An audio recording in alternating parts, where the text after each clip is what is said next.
Hi, everybody. It's really loud. You can't. Is it too loud? We're good? I'm going to keep it far. I don't. I think we will kickstart the presentation. So I just wanted to start by saying thank you so much for coming. I know it's in the middle of the day. Everybody's busy. Everybody's back from their holidays. But today is a very big moment. We also want to start by saying thank you to louder. Really? No problem. I can do louder. Need a bit of a sound. Are we good? I can also talk super loud. Are we good? I think that's better. Perfect. First of all, most than anything, thank you so much to the Ignyte team, the support, whether it is from marketing, tech, you guys are a super team to be working with. Same thing with the IFC Innovation Hub. Really, we've seen how the buzz is, the willing, the growth, and most importantly, thank you so much, Mr. Alblushi, for your continuous support, tolerating us every day. And I really want to leave the floor now to Stephen Meyer and get ready to listen, but also an entire cybersecurity team.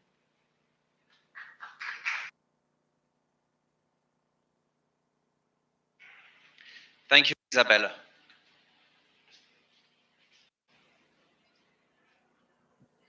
In 1407, there was the first bank that was created in Genoa, in Italy.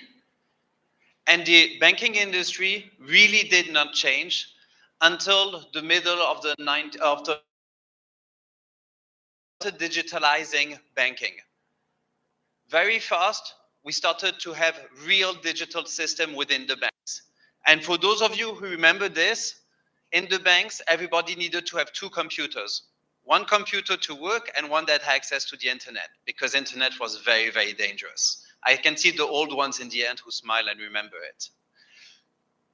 But in 1994, there was a revolution. The first online e-banking.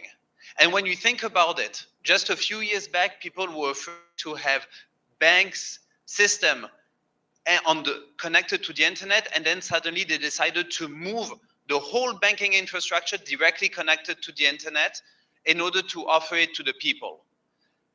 And with this, there was some risk that came. And you could see just from the news article that we found that they were not really ready to understand. I'm sorry, I'm in front. They were not really ready to understand what were the risks when you talked about e-banking. And when we digitalize, there are some risks. And these risks are always evolving. Let's look at the biggest heist we had in banking throughout history. And this is on the last 100 years. The one that took the most was roughly $100 million. Now, if we pivot to digital heists in banking industry, the proportion is totally different. And this is the risk we're talking about. By digitalizing our environment, we are much more efficient, much more effective. But there's a huge risk that comes with it, and very often people don't understand this risk and don't have the means to mitigate it. And this is what I want to talk about today. So what are these risks? And let me give you some stories and examples about the different type of cyber attacks that happen and how you have to understand them. Of course, the first one we talk about is the ransomware. So good news is, well, the total amount of money that has been given to criminals in ransomware attacks has been gone a little bit down in 2024, and in 2025 it seems to be the same. But it doesn't solve every problem. 2024 had the single highest payment of ransomware. $75 million have been paid to criminals when they did a ransomware attack. $75 million. This is like the best Series A you can imagine for your startup. For those who are trying to raise money, it can give a few ideas. But it's not only this. The number of ransomware groups are increasing. This year, we identified 60 different type of ransomware groups, when last year we were around 35. So it's really getting more and more dominant. And one thing when you talk about the cost, the payment of the ransomware usually only represents 25% of the global cost that has an organization when it's victim of a ransomware attack. But most of the money lost doesn't come from ransomware attack. It comes from business email compromise. And let me tell you a story of an investigation that we've done a few years back. And this is a part of a screenshot. A small trading company, family trading company with something around 50 employees, got a fake invoice. This type of invoice that you can imagine was perfectly simulated, where somebody purchased a domain very similar, went in the middle of the conversation, copied exactly the same letterhead, and sent the invoice. The company paid $12.8 million they paid. Imagine a company with 50 employees when they lose 12.8 million from one day to the other. They don't survive this. And that's the reality. When you pay a ransomware, well, you take the decision to pay or to not pay. Sometimes they are pushing you, but you can take the decision. In this case, there's no decision. They take all the money they can out of you. And this is where most of the organizations lose money, is with business email compromise. Protecting your email is maybe very redundant. It's the same advice I would have given you 10 or 15 years ago, but it's still the threat number one you are all facing. If we continue down, this is the malicious insider. Let me tell you another story about malicious insiders. This is employees within your company who are going to do you some harm. And so there's this company who specializes in finding oil locations. So they have some satellites and some experts, and they can find locations where there's potentially some oil. And they then sell this information to oil companies for them to drill. And one of the companies who did some drilling did not do it correctly, and there was some oil spills. And this employee an employee of this company was really disappointed, said, man, I'm working for a company that participated in this oil spill. And she started becoming vocal on social media. And you have another employee of this company who reached out to her on social media saying, you know what, I feel exactly the same, and they became friends. It's a huge company with offices all over the world. The second person came back, said, you know what, I'm working with a journalist and we want to write a paper about social responsibility with these type of things. And I would like you, if you want to participate. Of course, she was very happy to participate, and they started exchanging on Facebook with this journalist, the three of them. And one day they said, listen, we want to do a big article. Can you please give us some information of where they're going to do the next, selling the next location to drill for oil? She shared this information with the journalist. The day after, they all disappeared. The friend that she met on Facebook and the journalist did not exist anymore. Actually, it was some corporate espionage. People who were spying wanted to get these locations, who are sold at tens and hundred millions of dollars because there's oil. And this is how they used it. So sometimes the malicious insider is not somebody who wants to do harm. Somebody who's not following the rules, but by not following the rules really does harm to the organization. If we continue with the other examples, we have the corporate espionage. So this is from Reuters, an article where I participated in a few years back, because they were investigating industrial cyber espionage that was done, and it was coming out of India and Israel, and it was transiting from Switzerland, where I was living at the time. And there were some of our customers who were targeted by this corporate espionage, so they asked us to support them in the investigation. And at the end, there was a huge ring of people who were paying not that much money, a few tens of thousands of dollars, to get this corporate espionage information, where they were sending phishing emails, getting access to the emails, stealing information, and they were specifically targeting lawyers. And imagine, in a case of a divorce, of an acquisition, the information, the value of the information you can get with this is huge. For those of you who are in startups, you have intellectual property. People who want to steal this intellectual property to then create the same thing without all the investment up front, huge value for them. So if they can spend a few thousand, it's a big win. And for the funny story, what we discovered, 2 law firms hired the same hackers to spy on each other. So, well, lawyers, they know how to use well the money, just for the lawyers in the room. Next one is supply chain. And I know that all of us over here depend on our suppliers.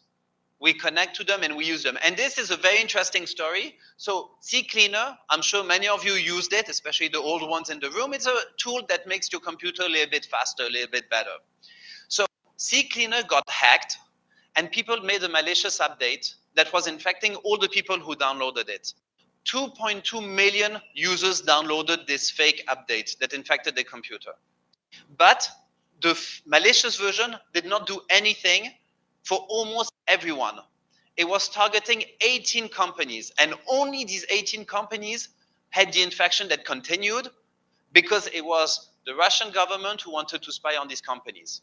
And we're talking about Sony, Microsoft, Cisco, these type of companies who got infected with this. And they trusted the suppliers. And I mean, we all know all the other stories like SolarWinds or all these stories we heard. Trusting our suppliers is essential, but that they can be very, very dangerous to us. And this is a very common attack that we see nowadays. And finally, just to close it, we have the sabotage. And this is another amazing example. In Israel and Iran just a few months ago, at the beginning of the war, what Israel did, they attacked the bank SEPA. The bank SEPA is the kind of national bank in Iran, and they blocked the whole banking system, ATM, they wiped all the systems, and suddenly the whole financial infrastructure collapsed at the beginning of the war. And this is some pure sabotage.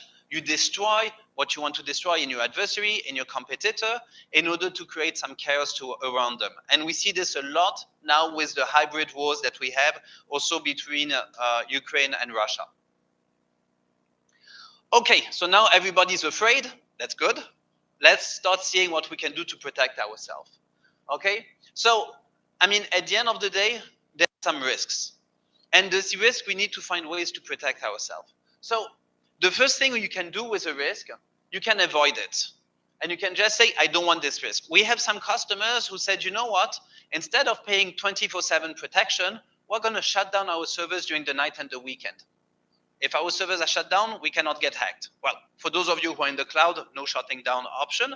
But again, this was the approach, avoiding the risk as it is. Very smart approach, but it also comes with some caveats. Because, I mean, not receiving any emails during the night and weekend can be complicated. And even more so, think about the example of the e-banking we talked at the beginning. Well, if you just say we want to avoid the risk and we won't do e-banking, I don't know many banks nowadays who refuse to do it. So avoiding risk suddenly removes your competitive edge and puts you in a tricky situation. The second thing we can do, you can transfer the risk. And this is why we have the pleasure of having our insurance.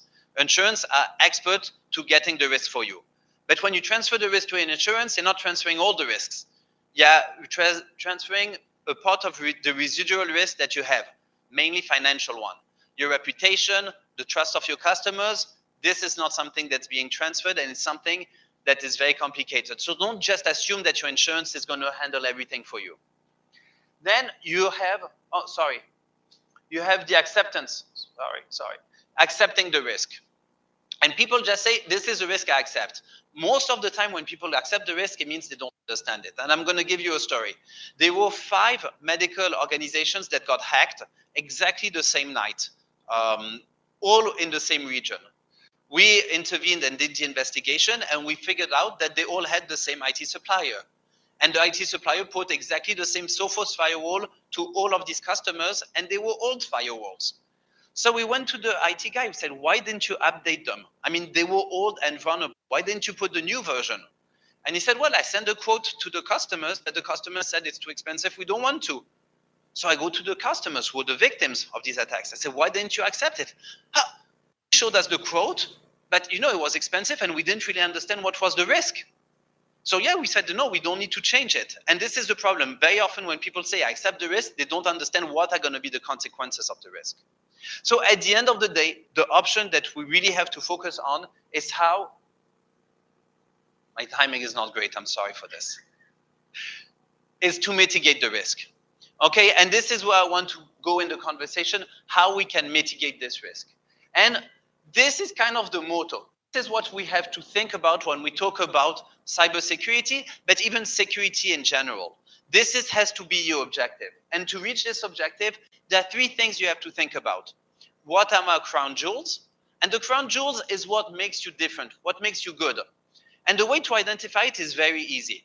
You have your board that's going to say, these are our values. This is what makes us different. This is what makes us great on the market.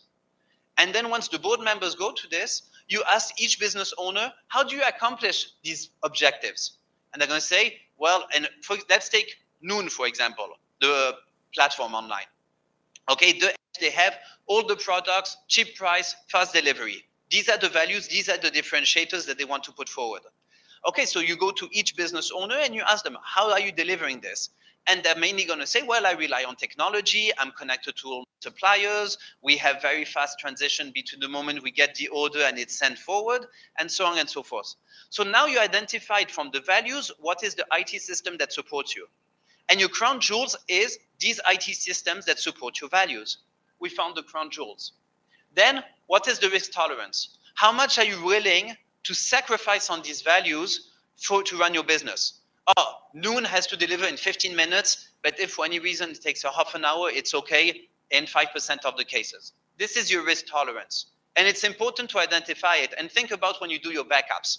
You do backups, how long does it take you to restore? Well, this is going to depend on your risk tolerance of having downtime. If you're a trader, maybe your tolerance is a few seconds. If you're a food store, maybe it can be a full day. It depends on your tolerance of having downtime. And finally, who are your threat actors? Who are the people who are attacking you? And this is very important because if you don't know against what type of attack you have to protect yourself, well, you simply don't know what you have to do. And the protection you put one day are not the same as next day.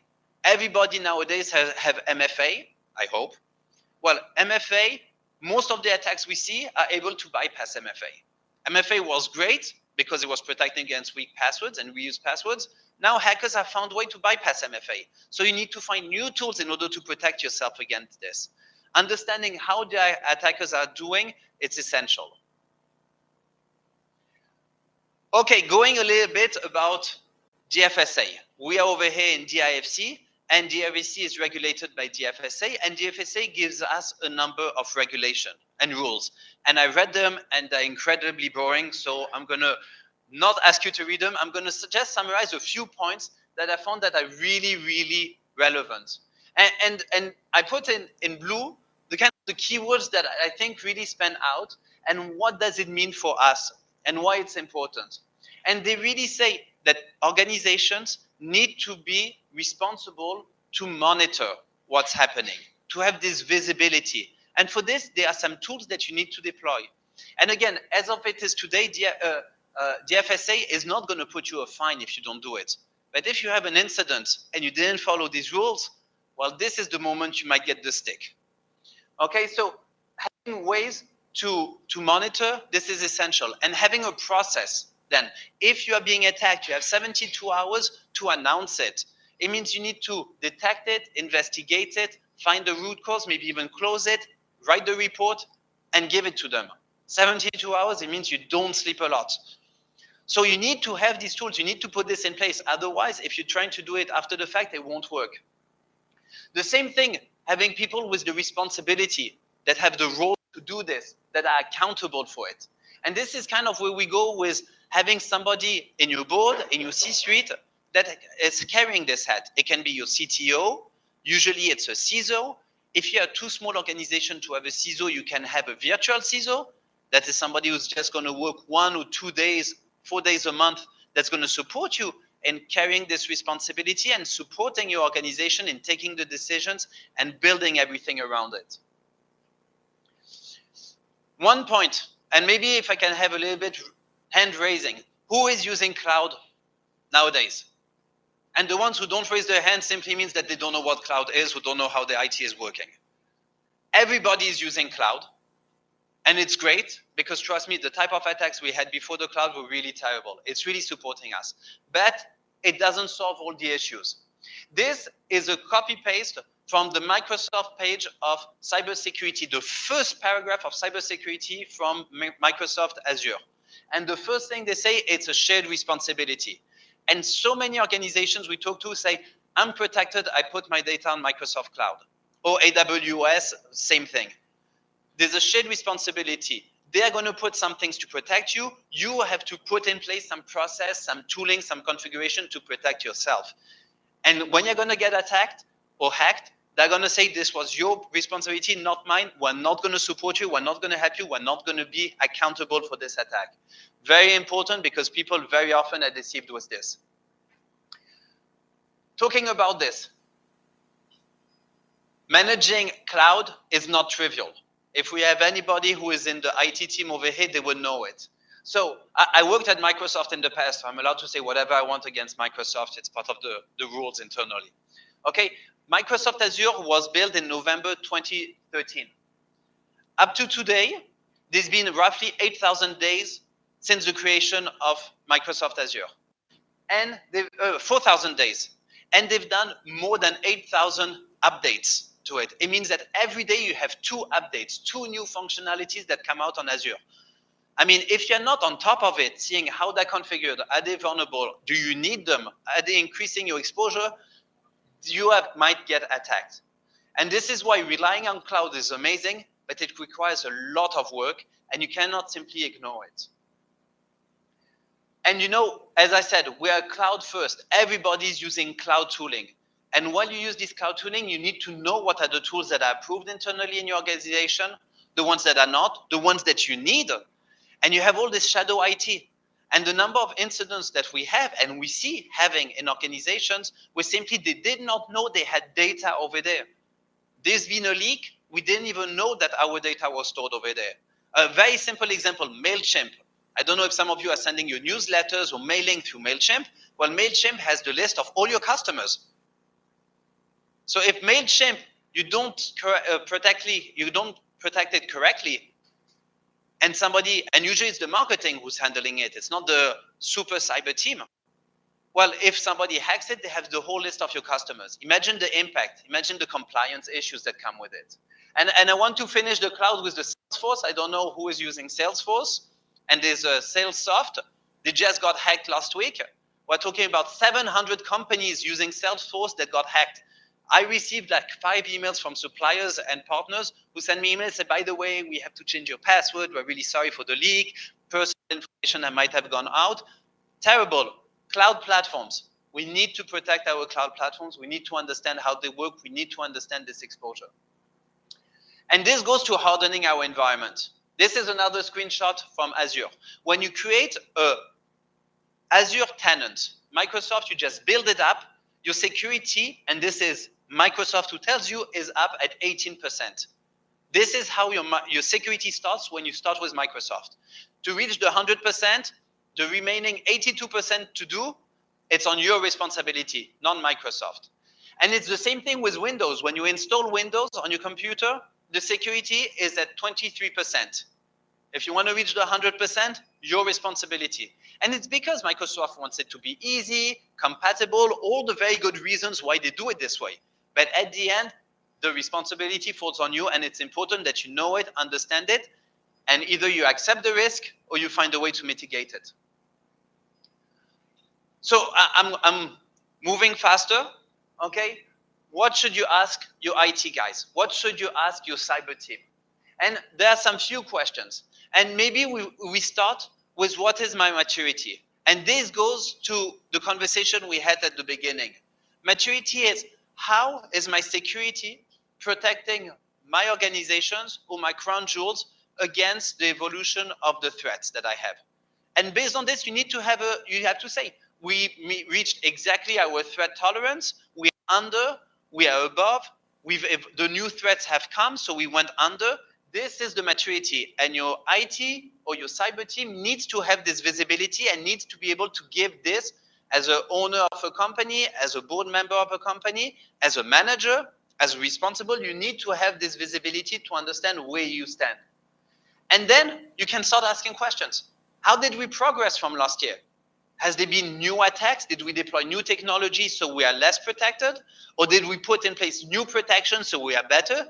So we need to have this evolution, understand where is our posture, what is our risk. And then you can say, so what are we going to do next? How are we going to move forward knowing this? What do you need Do you need to put in place new technology, new protections, new process? And this is where the whole team comes in. How can we help each other? How can the business owners support the IT or the cyber in order to make it happen? How can the CEO be pushing forward? How can everybody be part of this cyber evolution? Otherwise, we won't be able to put new technology if we're not able to protect it. So this is really how you have to address your questions towards your IT guys. And I encourage you, please reach out to them and ask them these key questions. And if they cannot answer it, it probably means that they're not looking into it and that you might be having a risk that's above your risk tolerance and might get a very bad surprise one day. I'm briefly going to go through some recommendations and then I'm going to stop boring you and you're going to have the pleasure of hearing Isa talking. So a little bit of change of her voice.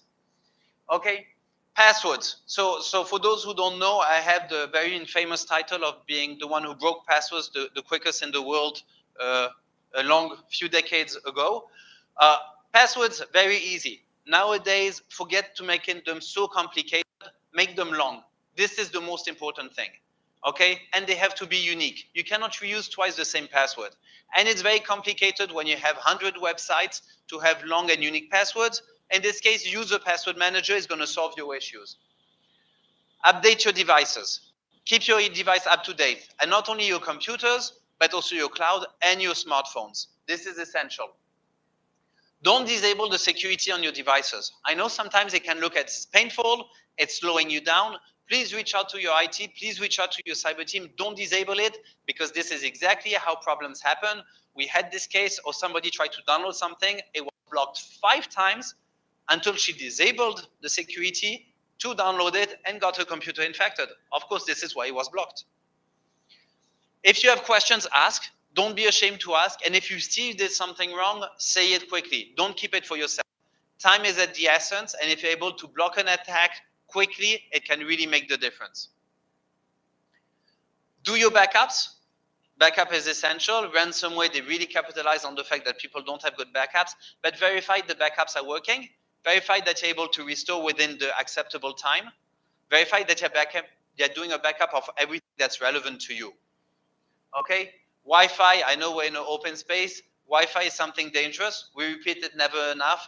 Please be careful, especially over here where many people work from open spaces, from coffee shops and all this. Be careful when you connect to these open Wi-Fis. Okay? Protect your mobile devices, smartphones. They're being attacked more and more. We all heard about the Pegasus of this world, how they're attacking the smartphone. But when you think about it, you have more data on your smartphone than on your computer. You have also all your personal life. When you connect to your e-banking, well, you have to type in your password on your computer and you have your MFA on your smartphone. When you're logging on your e-banking from your on your smartphone, well, you have your password on your smartphone and the MFA on the smartphone. So if I want to attack you, this is where I'm going to attack, not the computer, the smartphone. Don't do work on your personal computer. Avoid playing on your corporate device, but mainly don't do work on your personal computer. This is a number of incidents we intervened specifically because of this. Okay? Don't be administrator of your computer. I know it's very convenient, especially for the Mac users. Avoid it. This is really something that increases the probability of an attack being successful against you a large number of times. It really has a huge impact. And finally, if there's one thing I want you to remember today, please understand the risk you're facing. Once you understand the risk, then you can say if you are accepting this risk, you want to mitigate it, or how you want to manage it. Thank you so much. And now I'll let Isa talk.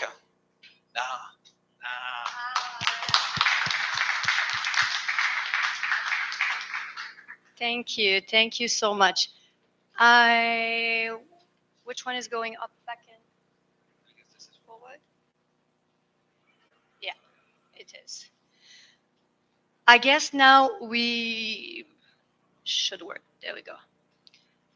Now we understood, well, why we need cybersecurity. I think this is very clear. But now, what is Ignyte SOC? I want to take a few steps back because we're talking about SOC, SOC. I heard also those abbreviations, but what's a SOC? In reality, in the UAE, for example, you don't have this, but back at home in Switzerland, in the US, and Canada, when you leave your house, you have your alarm system, right? You put your PIN in and you're protected 24/7 against any breach, right? If there's anything happening, the police will come. Where a security operations center is the same thing, but for your IT and OT environment.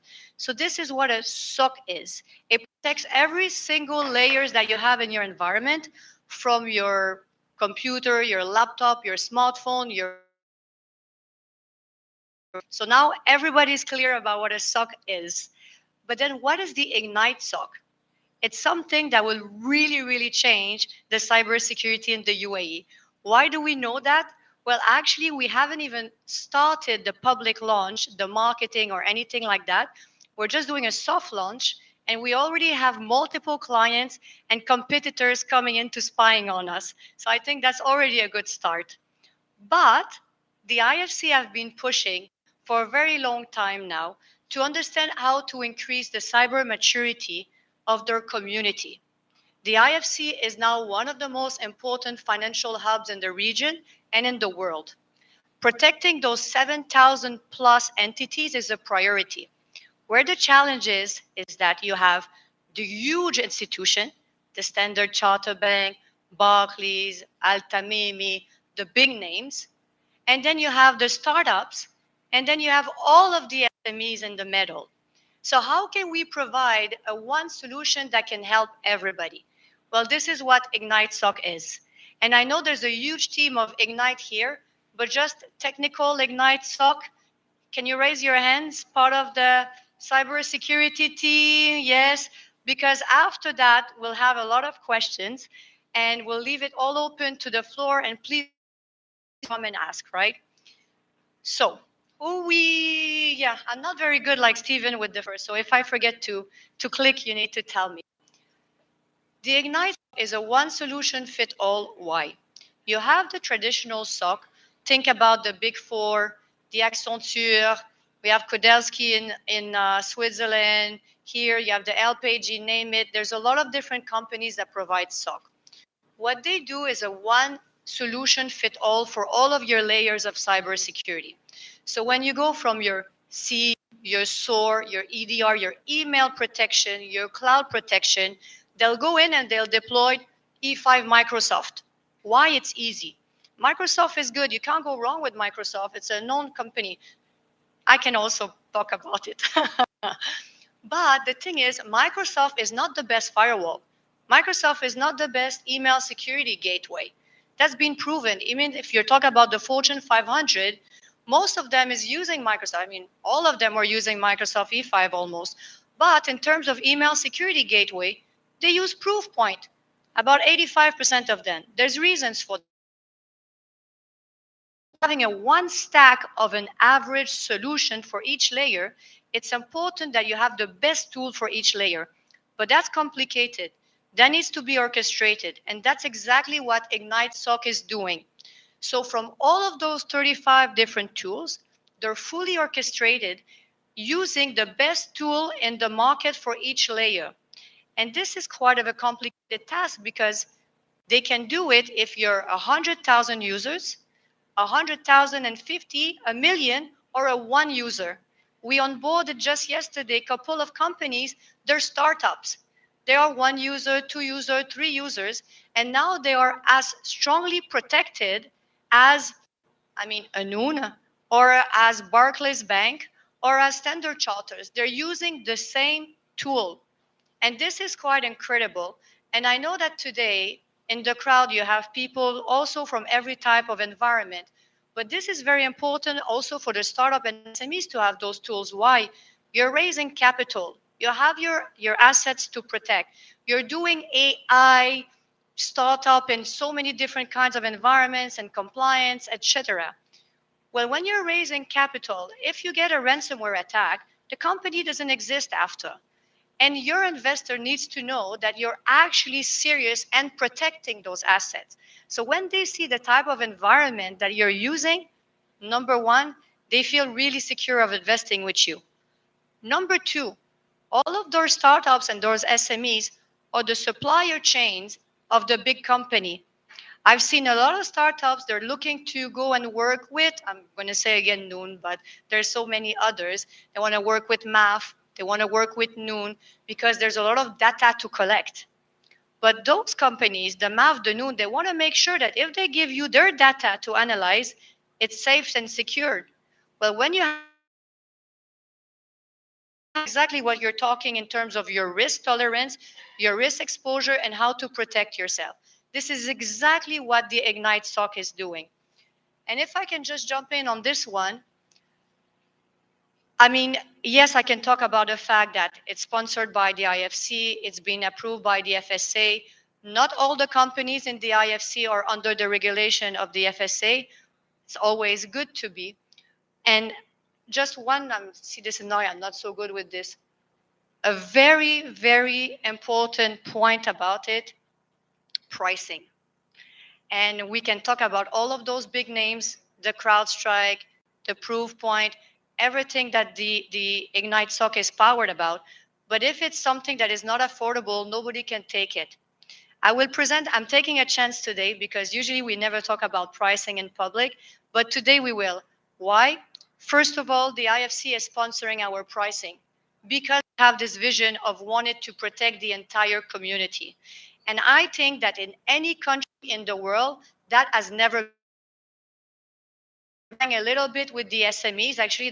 They're doing a great job, but you have to be really, really small to be sponsored. Within the DIFC initiative, even if you're a law firm with 1,000 users, you're still going to be sponsored because the goal is not here to make money. The goal is to protect the community. Number two, 24/7 monitoring. Now you don't have to choose. Well, I cannot afford it, so I will just do Monday to Friday or 8 to 5. No, 24/7, every layers L1, L2, L3 included. This is a huge step forward, finally. I would like to say, finally, a security operations center that is not sponsored by vendors. It's only pushed by technology and wanted to protect the community. The forensic investigation included. When you're looking about threat intelligence, and I would like to come back on this point, that's my vertical, so I'm allowing myself to talk about it. Stephen was talking about the important point of looking at your landscape of threat actors, the hackers, who's looking at you. And we have this tendency of saying, well, I'm small, nobody cares about me. Oh, I don't know, I'm in the UAE, I'm secured. It's unbelievable when you start looking at who's looking at you. There is a lot of people. It could be state-sponsored actor. This is a bit more dangerous. This you really have to protect yourself more. But then you have everything from corporate espionage. You have everything regarding, the state sponsor, but also the criminal organization. If you think about it on the physical environment, if somebody is throwing a rock at you, you lift your arm and you can block it. But if a tank is coming, you need to put different types of measure. What Ignyte SOC is doing is that it's monitoring not only your infrastructure, but your entire landscape of threat actor. And it hardens and softens the level of protection according to your real-time risk by implementing different kinds of playbooks. I just said a lot of complicated words at the same time, but I'm ready to explain them all. What's important to remember is that if you're going to a merger, an acquisition, you just did a huge fundraising, a CEO traveling to a difficult country, unfortunately, Hamas war, Russia-Ukraine war, all of this affects who's looking at you. I mean, we've been seeing in the last few months, because of the wars going on in the Middle East, the level of attack increasing, but not only that, the type of attack, the different type of techniques they're using, tariff upon China made a huge difference, a difference of the technique and the kind of hacks they're using when people are not ready. Ignyte SOC, in terms of threat intelligence and monitoring, what it does, it uses multiple layers and tooling of threat intelligence, the Mandiant, the CrowdStrike of this world. So again, the best tools that you have, Fortune 500 use them. It has multiple partnership with our international organization, NSA, FBI, GovCerts in Switzerland, Interpol in Singapore, CSA in Singapore, CSC in this country, and CSC in Bahrain. It's all international communication. And it has now global incident response team. All of this is data collected and ingested. I want to say every minute, but our team is good, but on a daily basis within the SOC. So when you're onboarding on the Ignyte SOC, you actually don't have to think about those threat intelligence and the landscape. Ignyte SOC is taking care of it.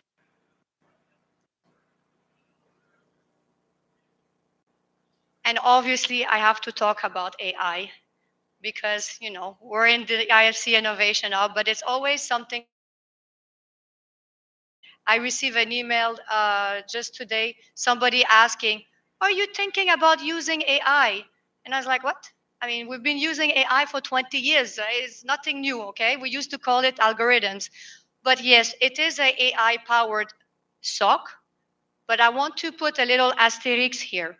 What's really important is that obviously regarding the different layers, the orchestration, the threat intelligence feeds, etc., the playbooks, we do use AI. However, you will always have an engineer at the end that will say a yes or a no.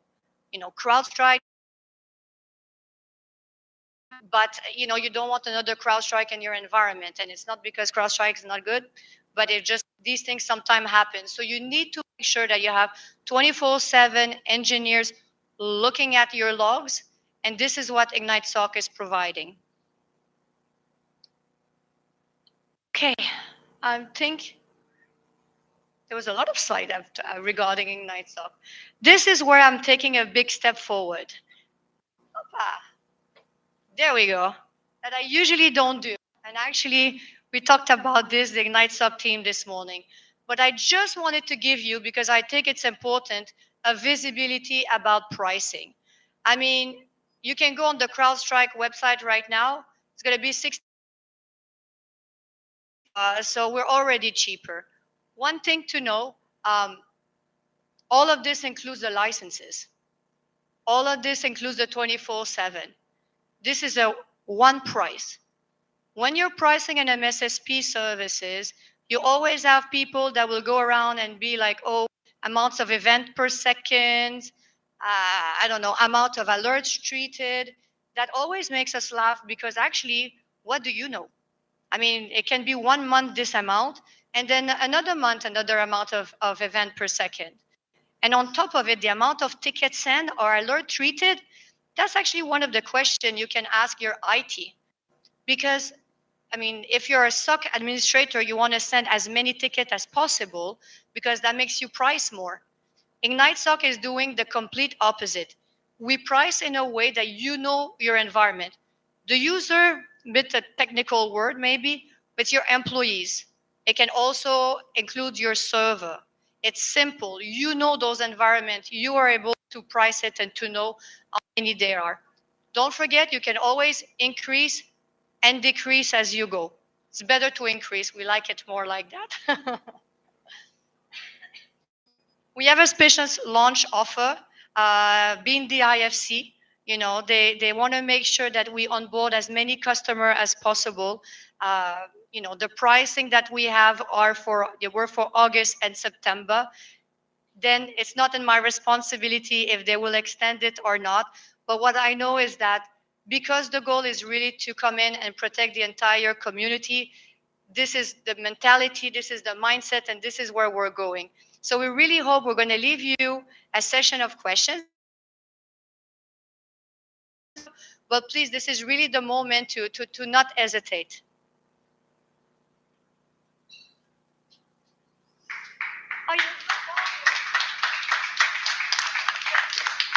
There was supposed to be a volume that goes with that. Is there any question?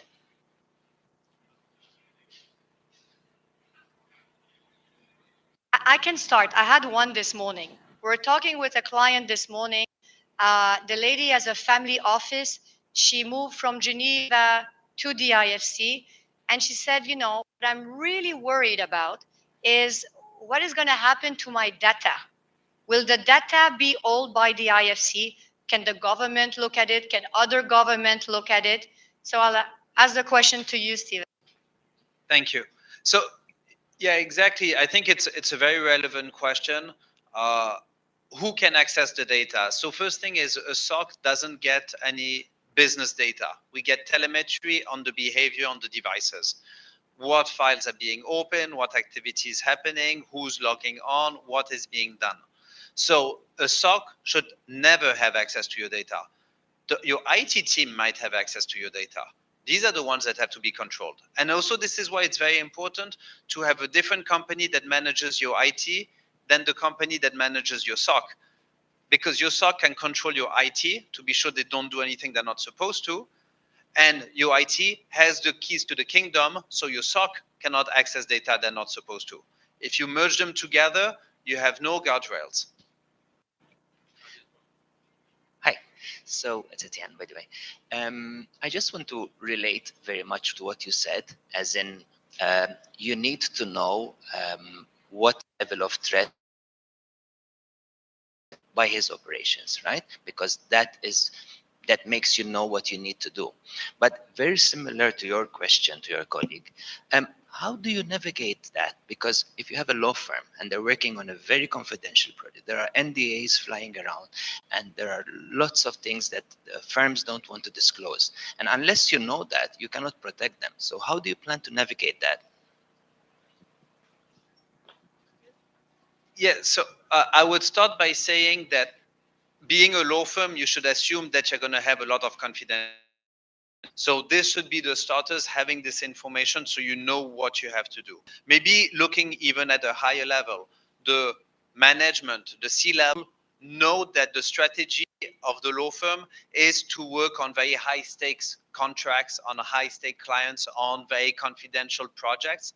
And this is why they're going to go down to the business saying, for us, core value is confidentiality of our operations. This is the information that they're going to give to all the managers. The managers are then going to ask the IT team, how can you ensure confidentiality is being enforced? And this is how the information is going to be implemented in the cyber. So this really, it's knowing the organization. And talking about Ignyte, one part of the moment of the onboarding is understanding the operation of the customer we are onboarding. How are they operating? What are the concerns they have? What are the risks they're exposed to? And there is this work in hand between the Ignyte SOC and its customers to say, if you know something that's going to happen to you, suddenly your name appeared in the newspaper linked to a scandal. Tell us. Is increasing, and we can increase the protection and adapt to this. I was going to add something, but one of the point is, and we've seen this a lot. I mean, Ignyte SOC, and I'm not throwing ourselves flowers, but I will. It's a team of cybersecurity engineers that built national SOC, that design threat intelligence for entire countries, for the army. Stephen himself, yes, he's the guy who broke password the quickest in the world, 8 characters and less. But he also has 20 plus years experience in cybersecurity. It's ex-directors of Interpol. It's ex-NSA. It doesn't have to be hundreds of people in, but we have selected, crafted expert in the field that has all between 15 to 25 years experience. And I think this is really the IFC UAE way of working, to go in and select the best.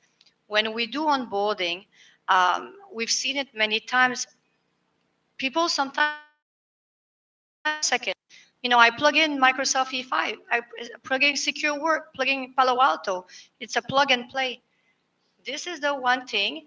Once you sign up with Ignyte SOC, there's the onboarding process. Whether you're 1 or 500, we need to talk. We need to ask you questions. We need to customize it for your environment. And what you just said is key. Not everybody there's no one solution fit all. What we did is fixing pricing for small, this is where we say, okay, at least this we're standardizing for the IFC. But then you're totally right. Everybody has a different threat actors landscape. And within the Security Operations Center itself, we balance it out with different playbooks, different rules. Our CISO knows this by heart. He's looking very serious now. Okay, thank you, Isabelle. Thank you, Stephen. So I will have two questions here. The first question is today, so obviously I have some of the security solutions. So what happened in this case? This is question number one. Question number two, we were mentioning about something which is very important, but like threats. So are you able to help me to know if I've been... This is really important, actually. Should have mentioned that.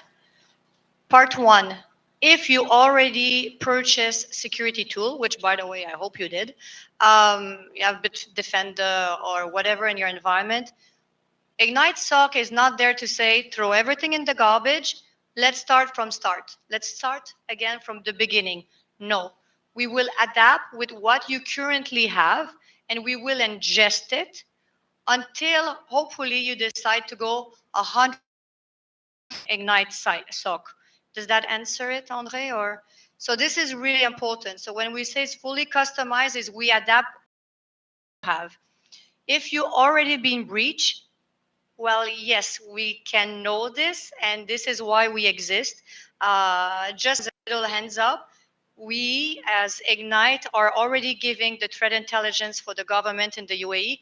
We're not the only one, huh? And if we would be the only one, we wouldn't like it either. We prefer that this is a community work and all of partners are together. But maybe if you want to just say a little bit about CTI and how do we know if you're breached or not? Yes, so part of the monitoring that we do about the adversaries and threat monitor the forums where they post information, the leaks that happen, and the communities where the hackers work together. And by monitoring this, we can then have a high confidence feed about attacks that are being staged or attacks that happened. There are companies who reach out to say, this morning there was a publication saying there's an automobile distributor in the UAE where they're selling for $400 VPN access. This is something that's been published this morning on Hacker Forums. All the customers at Ignyte who are car dealerships have been notified saying, you might be in this list. You might be the one targeted. Do you have a VPN access? Yes. Rotate your passwords. Disable the VPN for the next few hours until you investigate if you had a breach. This is the type of anticipations that we can do, that we are offering in order to protect the community. Because as Isa said before, we are a whole ecosystem. All the entities depend on each other. And if you have one that gets hacked, it's going to be an entrance door to go and hack another one. So by being proactive this way, we can really protect organizations correctly. And if I may add, I don't know if you have an idea, but if you go on the dark web or deep web and they have all list of data on people and there's just being sold like this, we found one just last month, over 222 data point on a citizen that purchased under that platform. It was sold for $8. So, you know, your home address, your WhatsApp number, this $8. And it doesn't mean because somebody buys it that they cannot continue to sell it. So just to give an idea, you can buy these things for very little. Hi, I have two questions. The first one, when it's coming back into the pricing structure, I would like to know if the price per user is come behind, it's like human user, or because you know every user are utilizing mobile plus laptop and sometimes are multi-cloud. So I want to know a little bit more about the pricing structure. Maybe we can have the discussion. And also, I would like to understand in very high brief the technological stack behind, because you mentioned CrowdStrike or some other, including Microsoft, what you are utilizing behind. It's important for us because we are utilizing privileged CyberArk or some other, and SOC should be integrated into such wider technology stack. You got Yeah. the two questions. Thank you. I really like your question. Ignyte SOC is agnostic of toolings. So there's always something that I find funny is when you have cybersecurity company that put on their website names of clients because they're proud and technology stack because every week you have vulnerabilities that comes out, and if you know 1 + 1, well, it's very easy to hacker to just go in. And I'm really scared of not getting the evil eyes. I just don't want to tempt like this. One important point is I name a couple of names. We have 35 different tools that are orchestrated from your PAM, your DLP, etc. However, we have a specific dedicated team. Every 12 months, they do a due diligence of every single tool we have and what's out there in the market. They will be looking at the curve, the growth curve, the R&D growth, pricing, the customization.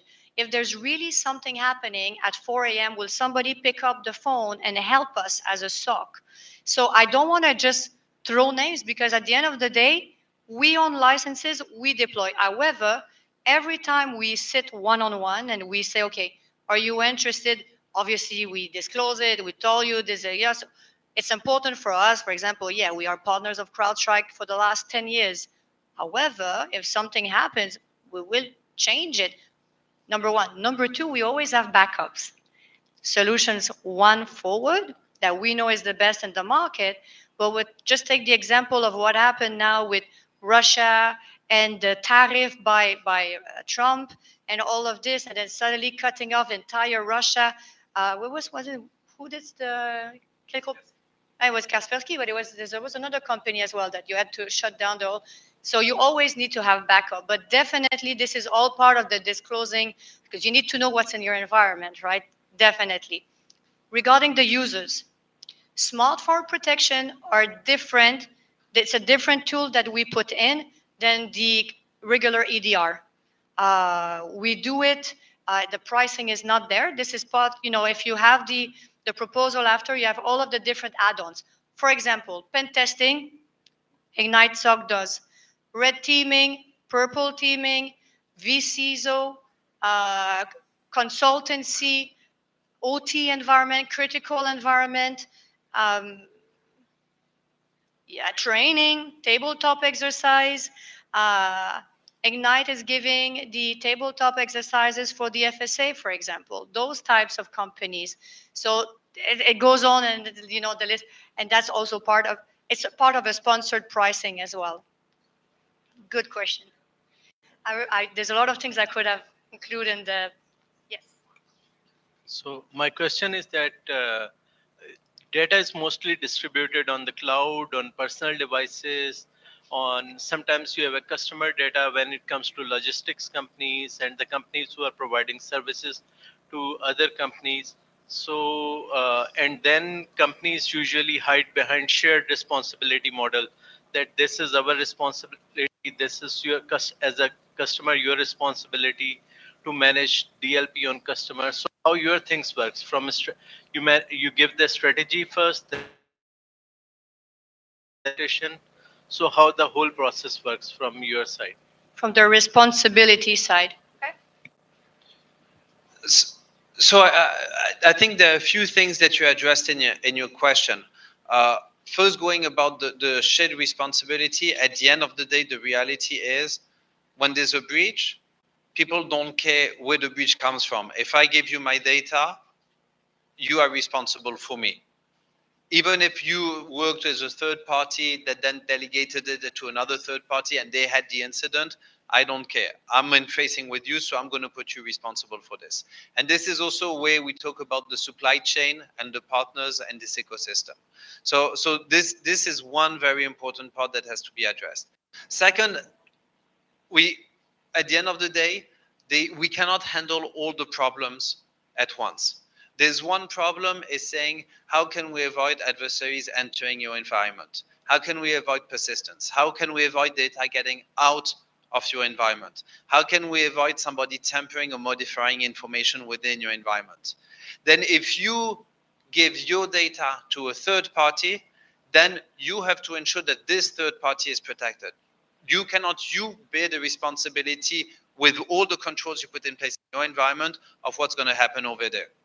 And we have over here a representative of one of the leading organization in the field in luxury in the world that's over here, and they rely enormously in suppliers and work, and they import a number of requirements for the suppliers. They test the suppliers, require the suppliers to do some pen tests and do some validation, and if they are not able to achieve this level, they don't work with them. And this is again part of the responsibility organizations have, saying when I work with someone else, I'm going to be responsible to check that they are up to my standards, or I won't work with them. The best example we have in the Middle East is Saudi Aramco. You want to work with Saudi Aramco, your level has to be there. If you don't achieve it, you cannot work with them. And this is the way you bring maturity up for a whole industry. I have a question about pricing. So we've seen. No, just the basic question. We've seen it. The pricing is per user, and we know that in the IFC, a lot of companies are branches of bigger companies, international companies, right? So is this offer for the licensing limited to the people registered in the branch, or like if you have a company that has 2,000 users and only 10 people here, how do you navigate that? Okay, I'm going to say something. It can also apply to companies that are not in the IFC. The goal is really to launch within the community and to fully expand. And I have to say, we already onboarded customer from Abu Dhabi. There's a lot of entities that are here that have multiple branches. I will tell you a trick. It's not very good for the HQ, but if you are a bank that your HQ is in London and you have 2,000 users and you suddenly discover those pricing, you can shift everything within the Ignyte SOC. Even in other Dubai companies outside In of the IFC? outside and in the BDs. However, you need to be careful with the data protection of that country. For example, there's a lot of companies here that move their HQ to Saudi, big market, a lot of money to be under the central bank in KSA. They have to have an MSSP SOC in KSA. And I started conversation with them. I said, listen, you're regulated under the central bank. For now, we are not there yet. And it wouldn't be a very good risk step to split, to have MSSP here. It's better to have a unified one, but yes, it applies to every other branches if you don't have that data protection. For law firms, it's still, you can be monitored, everything from Ignyte, and applies to all of the Middle East. Can be a bit tricky sometimes for you if you're in the US, you have a US branch, although we do monitor clients that have 100 plus sites worldwide, and they're not in the US, these ones, I think. No, but from Brazil to Australia to Canada. It's true. I can recommend you a good lawyer if you have questions.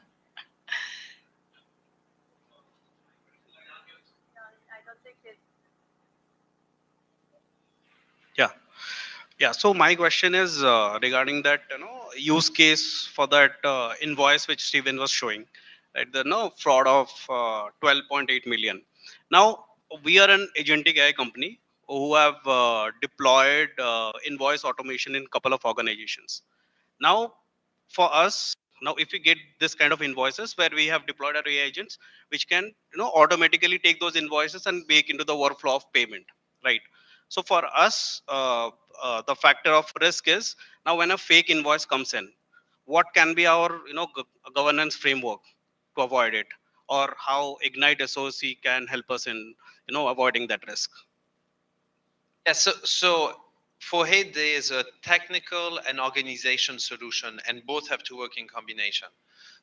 If you receive a fake invoice, is it somebody who's sending from the wrong email, a fake invoice? In this case, your system should be able to detect it because it's not the real domain. You also have, for large organizations, when you want to pay an invoice, if it's not the same bank account, you cannot pay the invoice. This needs to be an onboarding on the bank account. And to do a boarding of the bank account, you need know your client and all this type of process. And then there's also on the other side, purely organizational approach, where you say, well, we cannot pay an invoice if there's no PO. And the PO has to match the amount in the invoice and has to match the destination and the name of the company and so on and so forth. Again, hackers are smart. When I can make 12 millions, I'm going to take a lot of time to create fake bank accounts that look like the same name, make some conf call, video calls, whatever, take a plane and go and visit you on site in order to convince you to make this transfer. And this is where user training is so important. Most of the times we see that if the person would have followed exactly the internal process, the thing would have been avoided. If the person would have read the warning in the emails or would have not released an email that was blocked in quarantine, then the attack would have been avoided.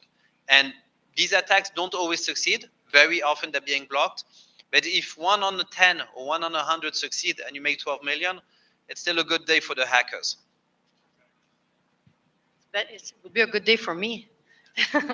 Just one small point on that, because I was talking to someone yesterday that says, we are 10 users, and everybody knows, if you have a payment to be done, you need to double check, you read, everybody's checking, those phishing email. I know they're very well designed, but we know. Okay. What we say as Ignyte SOC is that I'm not taking the chance. You can have the best training. Maybe one morning you get in, you're pissed off, you had a fight with your wife, you got drunk, you're super hangover, and you're not paying attention. Boom, you get hacked. So we have the tools in place. That's why we use the best one, to make sure that it doesn't get to the point that it can get in or not by a click. And these tools exist. And I think this is very important. It doesn't stop the fact that you still need to do awareness, and everybody, it's an ecosystem. But we prefer to not leave it to the last click, because you never know what can happen to.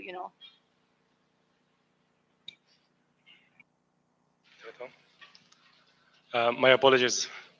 I just arrived late, so this is might be mentioned in the presentation.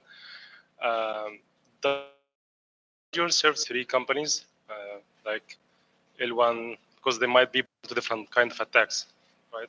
Yeah, no, it's a very important point. And yes, we do. But I just want to say, because by the way, Stephen and I can talk about cyber for many days in a row, unfortunately. But I think everybody, because it's the middle of the day, everybody has different things, but we're staying. I think Stephen has a meeting, but cyber team, CISO is staying. All of us are staying for another hour, and we are super happy to ask questions. And no matter what, we are every single day in the IFC, Innovation 1 on the 6th floor. We have an open door policy. I'm sure Monsieur Alblouchi will love that. But you can always come and ask questions. Thank you so much.